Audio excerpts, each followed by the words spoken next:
যতই দিন যাচ্ছে ছাদ বাগানের সংখ্যা ততই বাড়ছে।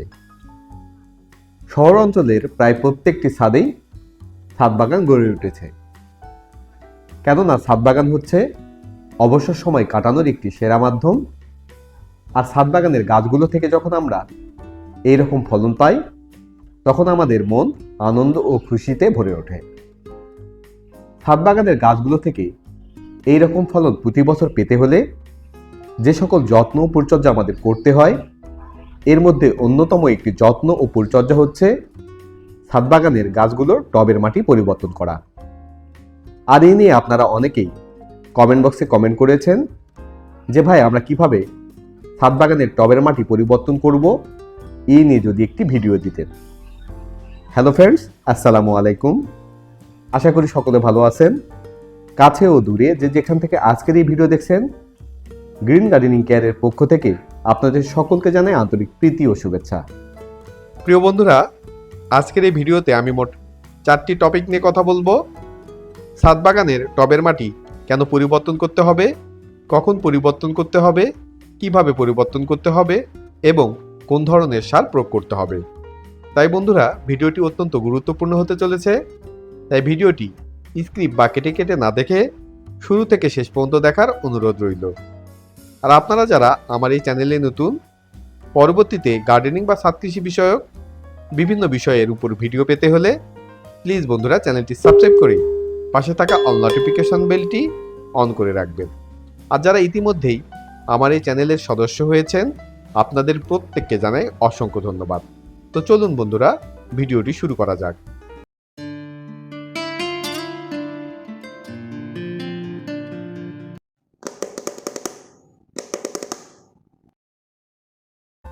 প্রিয় বন্ধুরা, আমাদের ছাদ বাগানের টবের গাছগুলোর মাটি দুইভাবে পরিবর্তন করে থাকি। এক হচ্ছে গাছটি রিপোর্টিং করার মাধ্যমে, আর দ্বিতীয়টি হচ্ছে টবের উপরের অংশের কিছু মাটি পরিবর্তন করার মাধ্যমে। বন্ধুরা, আমরা টবের মাটি কেন পরিবর্তন করে থাকি, এবার এই নিয়ে আলোচনা করব। আমাদের ছাদ বাগানের গাছগুলোতে আমরা প্রতিদিন সকাল এবং বিকেল 2 বেলা পানি প্রয়োগ করে থাকি। এই 2 বেলা পানি প্রয়োগ করার ফলে দেখা যায় গাছের অধিকাংশ পুষ্টি উপাদানগুলো ড্রেনেজ হোল দিয়ে বের হয়ে চলে যায়, যার ফলে সেই টবের মাটিতে পুষ্টি উপাদানের ঘাটতি দেখা যায়। আবার একই টবের মাটিতে গাছটি 2-3 বছর থাকার ফলে অধিক শিকড়ে গাছটির রুট বাউন্ড হয়ে থাকে, আর এর ফলে গাছটির বৃদ্ধি একেবারে থমকে যায় এবং ফলন অনেকাংশে কমে যায়।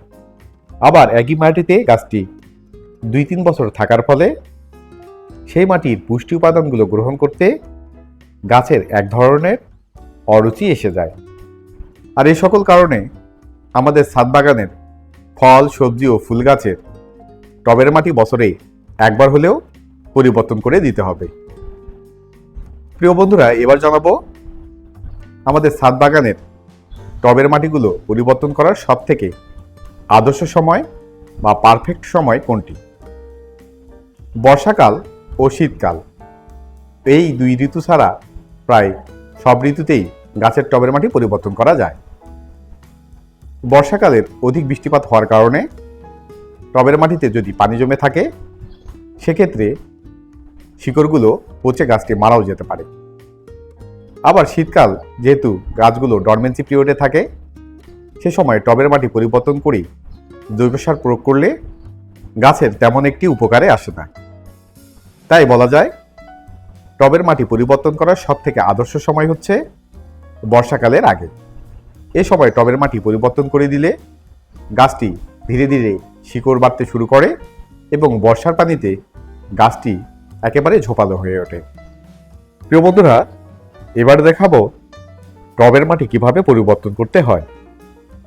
টবের মাটি পরিবর্তন করার সময় আমাদের দেখে নিতে হবে সেই টবের মাটিতে কোনো ধরনের আগাছা আছে কিনা। যদি আগাছা থাকে তাহলে অবশ্যই আমাদের সেই আগাছাগুলো পরিষ্কার করে নিতে হবে।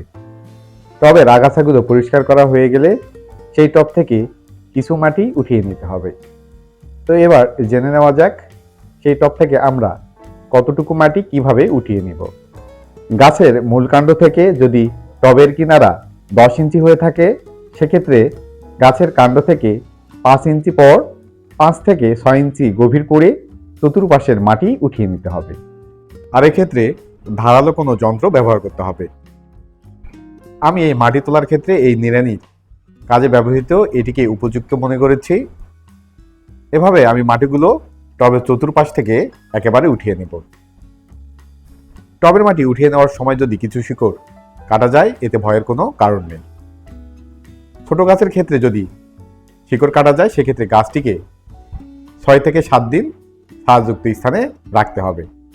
তবে বড় গাছ হলে সেক্ষেত্রে কোনো ধরনের ক্ষতি হবে না। গাছটি টব থেকে আমরা যেই পরিমাণে মাটি উঠিয়ে নেব, সেই একই পরিমাণে মিশ্র সার দ্বারা সেই গর্ত করা জায়গাটি ভরাট করে দিতে হবে। তো বন্ধুরা, এবার জানবো কোন ধরনের মিশ্র সার আমরা এই টবের মাটিতে প্রয়োগ করব। আমি প্রায় ছাদ বাগানের প্রত্যেকটি গাছের মাটি পরিবর্তন, রিপোর্টিং এবং গাছ রোপণের সময় একই ধরনেরই মিশ্র সার প্রয়োগ করে থাকি। আর এক্ষেত্রে আমি নিয়েছি, এটি হচ্ছে চা পাতি, অর্থাৎ চা খাওয়ার পর পরিত্যক্ত যে অবশিষ্টাংশ থাকে, এইটি আমি গাছে ব্যবহার করে থাকি। এই চা পাতি নাইট্রোজেনের একটি উৎস, এমনকি এই চা পাতি গাছের টবের মাটিকে উর্বর ও ঝরঝরে রাখতে বেশ কাজ করে থাকে। এইবার যে জৈব সারটি দেখছেন, এর মধ্যে 4টি উপাদান রয়েছে। এর মধ্যে রয়েছে হাড়ের গুঁড়ো 20%, শিংকুচি 20%, নিমখোল 20% এবং সরিষা খোল 20%। এই 4টি উপাদান ভালোভাবে মিশিয়ে আমি একটি বস্তার মধ্যে রেখে পানি ছিটিয়ে একটি ছায়াযুক্ত স্থানে রেখে দিয়েছিলাম 5 থেকে 7 দিনের জন্য, যাতে করে এই জৈব সারগুলো ভালোভাবে কম্পোস্ট হয়ে যেতে পারে। এইবার যে সারটি দেখছেন, এটি হচ্ছে 1 বছরের পুরনো গোবর সার। আপনারা এই পুরনো গোবর সারের পরিবর্তে ভার্মি কম্পোস্ট বা কিচেন ওয়েস্টও ব্যবহার করতে পারেন। আমি ছাদ বাগানের আরও অন্য সকল গাছগুলোতেও এই সারটি প্রয়োগ করব। এজন্য আমি প্রায় 10 থেকে 12 কেজি সার রেডি করে নিয়েছি। এই সারগুলোর সঙ্গে যে সকল উপাদান এখন মেশাবো, এর মধ্যে প্রথমটি হচ্ছে ম্যাগনেসিয়াম সালফেট। এটি গাছের পাতাকে সবুজ রাখতে এবং খাদ্য উৎপাদন বৃদ্ধিতে প্রচুর সহায়তা করে থাকে। এই 10 থেকে 12 কেজি সারের জন্য আমি প্রায় 100 গ্রাম ম্যাগনেসিয়াম সালফেট মিশিয়ে নিচ্ছি। গাছকে শক্তিশালী করতে এবং গাছের ফলন বৃদ্ধি করতে যে সারগুলো কাজ করে থাকে, এর মধ্যে অন্যতম হচ্ছে পটাশ সার। এই পটাশ সার হিসাবে আমি নিয়েছি SOP, অর্থাৎ সালফেট অফ পটাশ। ছাদ বাগানে গাছের জন্য এই SOP অর্থাৎ সালফেট অফ পটাশ এই সারটি বেশ কাজ করে থাকে।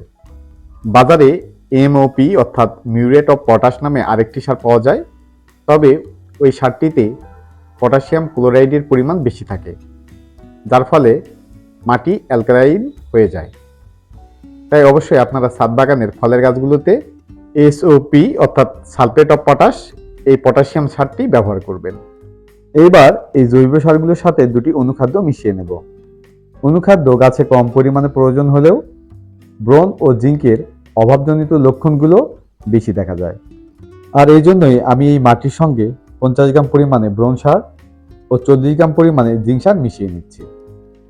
ব্রোন সার গাছের কোষপ্রাচীর শক্ত করে, শিকড় ও ডগার বৃদ্ধি ঘটায়, পরাগায়ন নিশ্চিত করে এবং ফল ফেটে যাওয়া অনেকাংশে রোধ করে থাকে। আর জিঙ্ক সার উদ্ভিদগুলোতে প্রোটিনের সংশ্লেষণে সহায়তা করে, এমন এনজাইমগুলো সক্রিয় করার জন্য বেশ দায়ী। মাটিতে যেন অতিরিক্ত কীটপতঙ্গ বা কেঁচোর আক্রমণ না হয়, এজন্য আমি একটি কীটনাশক মিশিয়ে নিচ্ছি।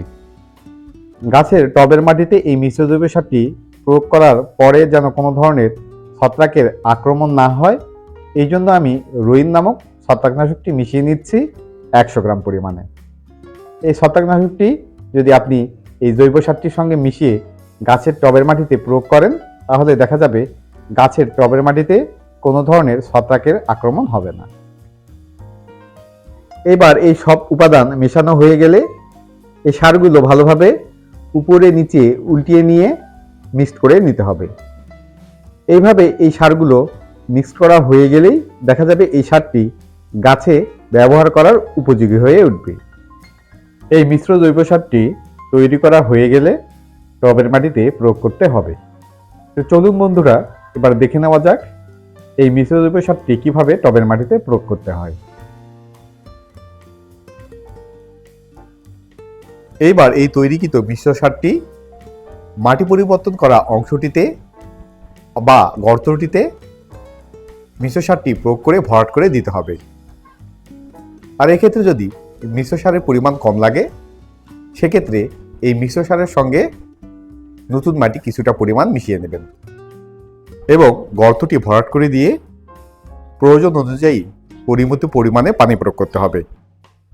আর এভাবে যদি আমরা বছরে একবার হলেও টবের মাটি পরিবর্তন করে দেই, সেক্ষেত্রে দেখা যাবে আমাদের ছাদ বাগানে থাকা যে গাছগুলো একেবারেই থমকে আছে, বৃদ্ধি হচ্ছে না, ফলন একেবারেই কমে গেছে, সেই গাছগুলো নতুন যৌবন ফিরে পাবে এবং খুব সুন্দরভাবে বৃদ্ধি পাবে, ঝোপালো হবে এবং প্রচুর পরিমাণে ফলন হবে।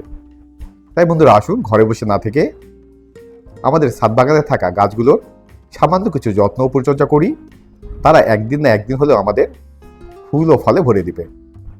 তো এই ছিল আজকের ভিডিওটি কেমন লেগেছে বা ভিডিও সম্পর্কিত যদি কোনো প্রশ্ন থাকে তাহলে অবশ্যই কমেন্ট বক্সে কমেন্ট করে জানাবেন। ভিডিওটি যদি ভালো লেগে থাকে তাহলে অবশ্যই লাইক ও বেশি বেশি শেয়ার করবেন, যাতে করে আপনার ফ্যামিলি মেম্বার্স ও অন্যান্য সবুজপ্রেমী বন্ধুগণ উপকৃত হতে পারেন।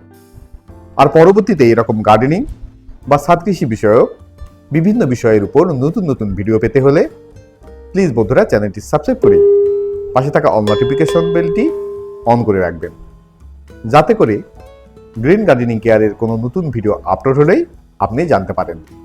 তো দেখা হবে নতুন কোনো এক ভিডিওতে। সেই শুভকামনায় সবাই ভালো থাকবেন, সুস্থ থাকবেন, গ্রিন গার্ডেনিং কেয়ারের পাশে থাকবেন এবং প্রিয় ছাদ বাগানের গাছগুলোর যত্ন নেবেন। আল্লাহ হাফেজ।